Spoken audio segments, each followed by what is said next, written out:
This is Brent with Lykins Motorsports. We're doing some more work on our tunnel port build, just kind of putting parts on as they come in. We're still waiting on some things that are back ordered, including the lifters, and just kind of plugging along and putting stuff on as it comes. So we're basically to the part where we can put the oil pan on. I just want to go over a couple of things before we do that. I generally have a checklist of things that I do before the oil pan goes on, and it's a good time to double check all your fasteners. I go through and retorque everything and mark the fasteners with a white paint mark, and also rod bolts, oil pump bolts, and pickup. And I just do a general check, because once the oil pan comes on, you really don't want to be taking that stuff back apart. On different blocks, you'll have to address this a different way. On some of the aftermarket blocks, this portion of your oil pan gasket can cover the, this is the rear main drain, oil drain. You don't want that covered, or it could back oil flow up to your rear main seal. You don't want that, so make sure that's trimmed. Oil pump pickup has been washed, and I have checked the oil pump pickup clearance.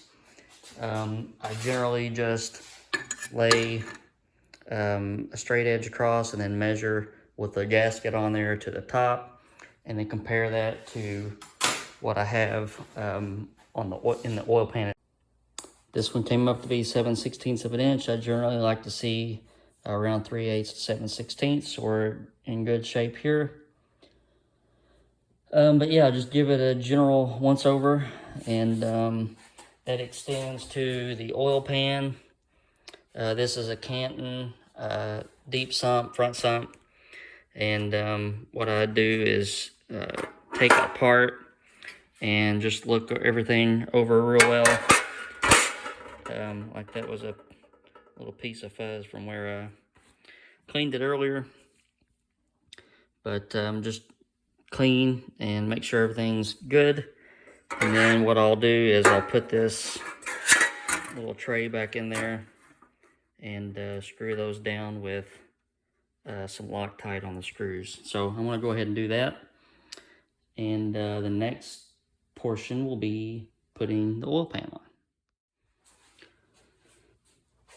Alright, so I tend I prefer to use a Dow Corning, it's called a 732 clear silicone, and you don't need much. You just want something that'll tack that gasket down to the block and give a good seal for those little spots where there's surface imperfections and that sort of thing.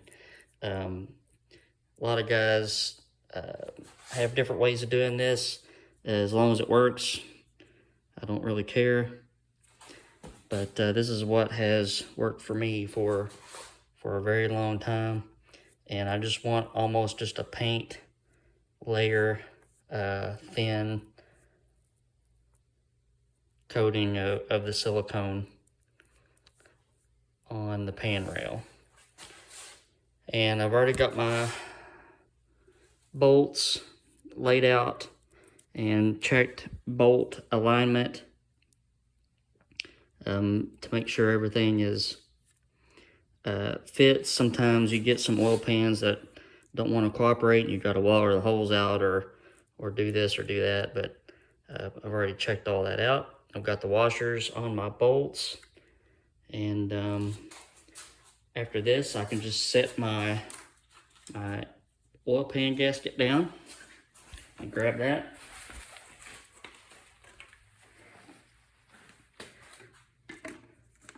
And the good thing about the silicone is that it holds everything in place. You just line your holes up and it'll stick it right there.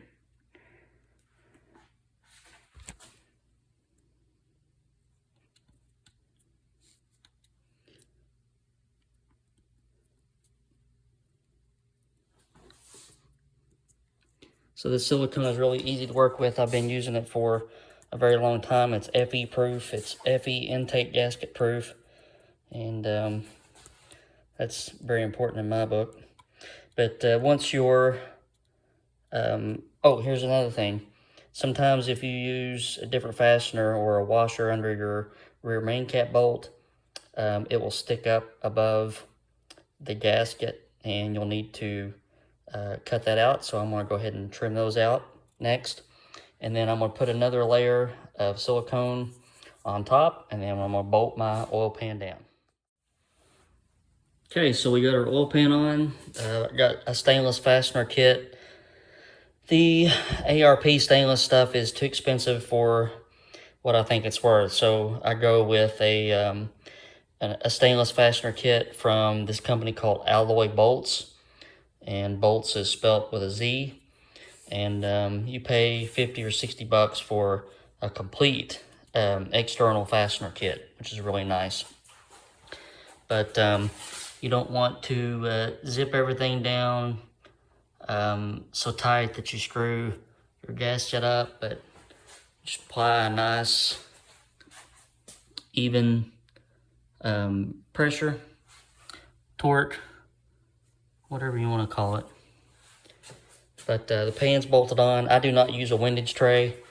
I know that's blasphemous to hear an FE builder say that he doesn't use a windage tray, but I've never seen any benefit of them on the dyno. And if you look at any skirted block, I don't like anything that pretty much puts a lid on the pan rail across the caps, because I don't like what it does to the flow of, I guess you would say, the crankcase pressure.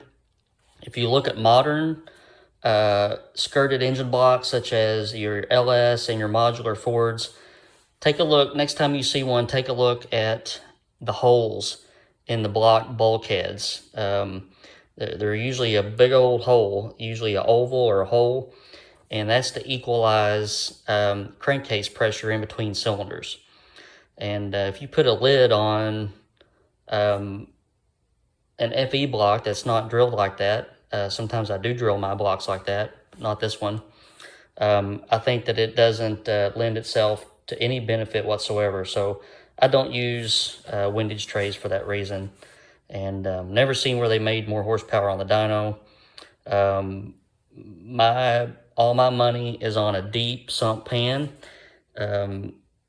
This one is a 6-quart plus a quart filter, so it's 7-quart system, and it's a pretty deep sump. And if you keep the oil down, the further away from the crank, the better. So that's a horsepower maker. But off my soapbox, and I'm going to flip this engine right side up, and that'll be the last time it's upside down. And we're going to get the balancer on. Okay, here's a look at it right side up, and as you can see, you know, there's not a big globs of silicone or anything squirting out. I don't use that much silicone, and you don't need that much. But it's just a good tacky sealing surface and helps the gasket do its job. Okay, so we're going to use, we're going to put our harmonic balancer on. This is a Power Bond. The SS means that it's a race balancer, SFI certified, customer requested. I just love these balancers, man. I've spun these things to the moon, and they're just super nice quality parts. And we're going to go ahead and bolt that on now. I've already got my square crank key that locates the balancer. I've got my snout lubed up. And the beauty of a quality balancer is that they've been sized correctly so that you just have the correct amount of press fit.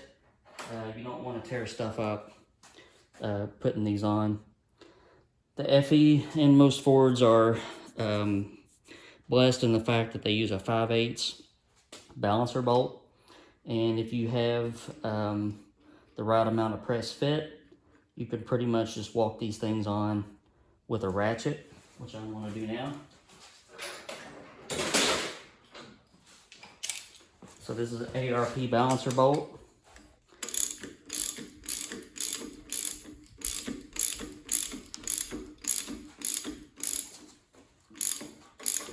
So it'll get a little bit tight, and what I've done is I've put a couple of ARP flywheel bolts in the crank flange in the back, and what I can do is slip a very large screwdriver in between and let it foul itself against the engine stand so that I can continue to crank on this balancer bolt without slipping anything else.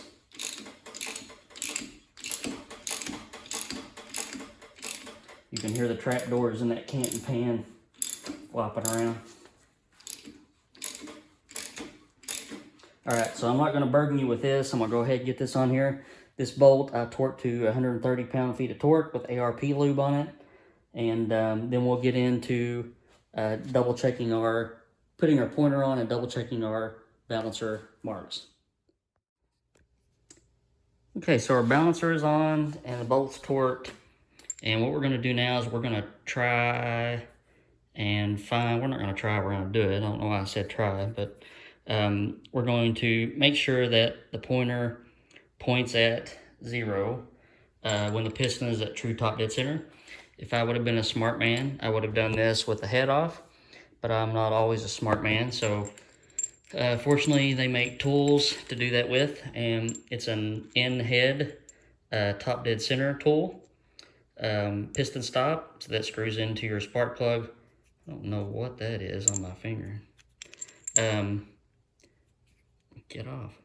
So that screws into your spark plug hole, and then that screws down through the middle of it, and you touch the piston, and you basically go all the way one way, mark your balancer, all the way the other way, mark your balancer, measure the distance in between those 2 points, and the center should be 0.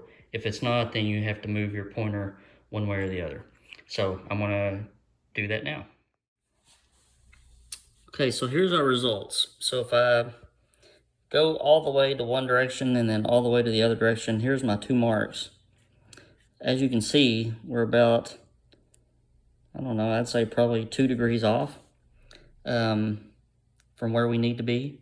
So if I can loosen up these bolts and maybe move that pointer, that'll be the easy way to do it. If not, then I'll have to take the pointer off and slot my holes so that I can get this dead nuts on, because I mean, everything is relative, but obviously you want to try to get everything as true as you possibly can so that you don't go to the dyno and you think you got, 40 degrees of timing when you've only got 38. So, precision is the game here.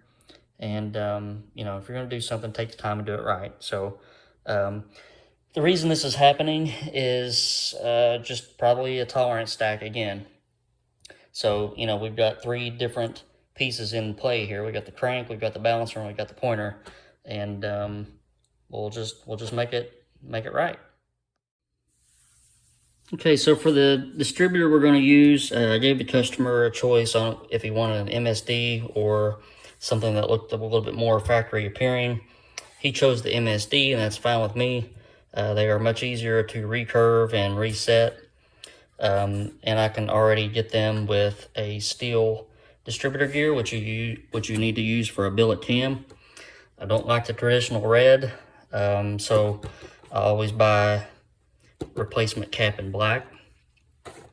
This engine's going to be about 11.5 to 1, and he's going to run some race gas, and we're going to lock the timing out on this distributor, which means that it's not going to have any springs, it's not going to have a curve to it, it's going to be set at full advance pretty much all the time. So my guess is that these heads will want probably about 40 degrees of total timing, and that's where we will set it on the dyno. But I'm going to take the cap off, take the guts out of the distributor, need to drive the roll pin out of the stock collar and the gear, and remove the gear, and then you basically turn the whole counterweight system 180 degrees, which drops a dowel down into a hole and doesn't let it move. So we'll lock the timing out on this distributor. Okay, so the cap is off and the rotor is off, and here's your weight system on the MSD. There's your springs. You also have a bushing underneath that nut, and that's what limits the amount of advance that you get. So we're going to take off the springs, we're going to take the bushing out, along with these little standoff spacers here, and the weights. We don't need the weights, and we're going to make it so the distributor is locked out on the timing. This will make, on the balancer, you know, if you have generally if I run weights and springs, I like a quicker timing curve, you know, like all in by 2800 or so. But at idle, that can make your balancer shake a little bit. It'll be rock solid with the locked out timing because there will be nothing to make it fluctuate. Okay, so I got our gear and our stop collar off, and there's how it normally sits. I don't have enough hands to do this. So that normally sits inside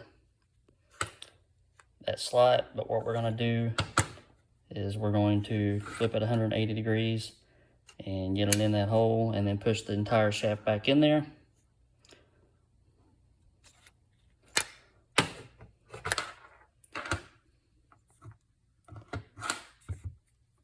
Alright, so we got our shaft turned 180 degrees and it's in the hole.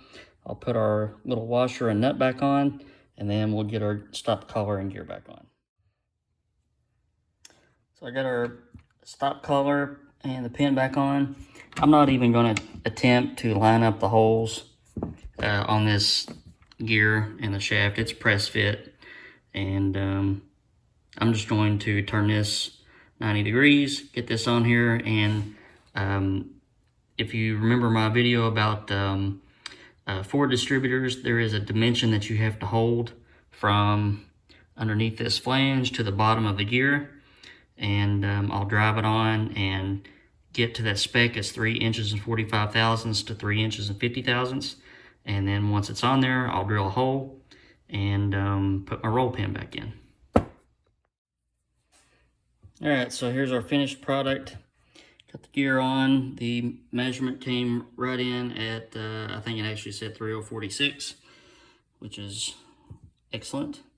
And our timing is now locked out, and all we have to do is put our rotor back on and distributor cap. So, and I'll put the distributor seal on, and I got all these extra goodies left over, and distributor's ready to go in. So I've been doing this while I had to manipulate our timing pointer, and I repainted it, and I did my distributor modification while the paint was drying. So as soon as I get the cap and the rotor on the distributor, then I'll be able to mess with the pointer again and recheck it. Okay, so what I ended up doing was did slot the holes a little bit, but also corrected the shape of the pointer, and we were able to get our center line right on 0. So that part is done, and I think that's going to be about it. When the oil pan silicone and everything sets, then I'll probably come in here tomorrow and put oil in it, and drop a set of dummy lifters in and prime the oil pump, make sure everything's okay.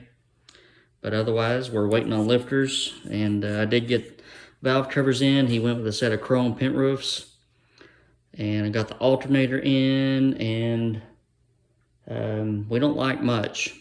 Spark plug wires, got those. So since he's using the chrome pent roofs that don't have breathers, we're going to run a filler tube in the front of the intake with a breather on it, and on the rear of the intake we're going to use one of the breathers that has a little snake in it to clear the rear carburetor. So we're going to have plenty of crankcase ventilation, but we're we're on the home stretch. So I'll probably have a couple of other videos for you this weekend, and or not maybe this weekend, but shortly. I'm able to do some work on some other engines, so I'm going to be knocking some stuff out. All right, if you haven't already, hit that subscribe button so you can see what's going to happen with future FE builds, and hit that like button. And once again, appreciate you guys for watching. Thanks.